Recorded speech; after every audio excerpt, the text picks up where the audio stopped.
ముందుగా నాగబాబు గారు ఇక్కడ ఉన్నారు కాబట్టి నా జర్నీ కూడా ఒకసారి గుర్తుకొచ్చేసింది. నాగబాబు గారి సినిమాలు రుద్రవీణ అవి చూసినప్పుడు ప్రేక్షకుణ్ణి, నాగబాబు గారు ప్రొడ్యూస్ చేసిన గుడుంబ శంకర్కి డిస్ట్రిబ్యూటర్ని.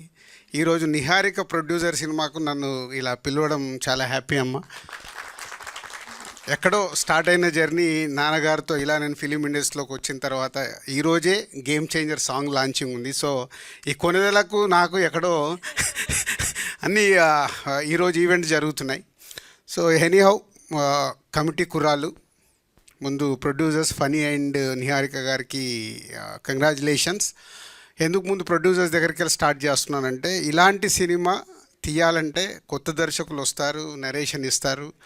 అది రైట్ కథ అయినప్పుడే తెలుగు ఫిలిం ఇండస్ట్రీలో 150 నుంచి 200 ఫిలిమ్స్ ప్రొడ్యూస్ అవుతాయి. బట్ ఆడేటి సంవత్సరం మొత్తం తీసుకుంటే 10 సినిమాలే. ఆ 10 సినిమాల్లో ఇలా కొత్త వాళ్ళతో తీసిన సినిమా ఆడితే వచ్చే కిక్ అది మామూలుగా ఉండదు. అదే వాళ్ళు ఇప్పుడు చేస్తున్నారు.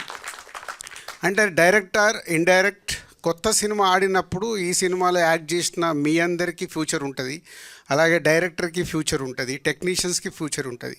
ఇలాంటి సినిమాలు ఆడినప్పుడే ఇండైరెక్ట్గా ఇన్స్పైర్ అయ్యి ఈ సినిమాలు స్టార్ట్ అవుతాయి. ఓహో ఇలా చెయ్యొచ్చు అని ప్రొడ్యూసర్స్ ముందుకు వస్తారు, డైరెక్టర్లు వీళ్ళందరూ ముందుకు వస్తారు.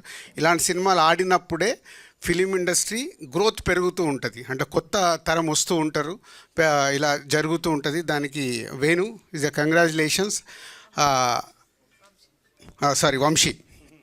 వంశీ కంగ్రాచులేషన్స్. అండ్ ఇంతమంది కొత్త వాళ్ళతో సినిమా చూసినప్పుడు వాళ్ళని ఏజ్తో పాటు వెయిట్ మారుస్తూ క్రియేట్ చేసావు చూడు, అది ఓన్లీ డైరెక్టర్ వల్లే సాధ్యమవుతుంది. నువ్వు అనుకున్న విజువల్ తీసుకురావడానికి నీ ఆర్టిస్టులతో టెక్నీషియన్స్తో పని చేయించుకోవడం వల్లే ఈరోజు ఈ కమిటీ కుర్రాళ్ళు ఆ జెన్యున్ ఫీల్తో ప్రేక్షకుల దగ్గరికి వెళ్ళింది. మెమొరీస్ దొరికాయి ప్రతి ఒక్కరికి. మాలాంటి వాళ్ళకి వెనకకి వెళ్తే మా విలేజ్లో ఉన్నప్పుడు మెమోరీస్ దొరికాయి. Anyhow is a congratulations again and all boys and heroine and all technicians. It's a big congratulation. Thank you. Please subscribe to the channel and download the Politicos app from the links in the description.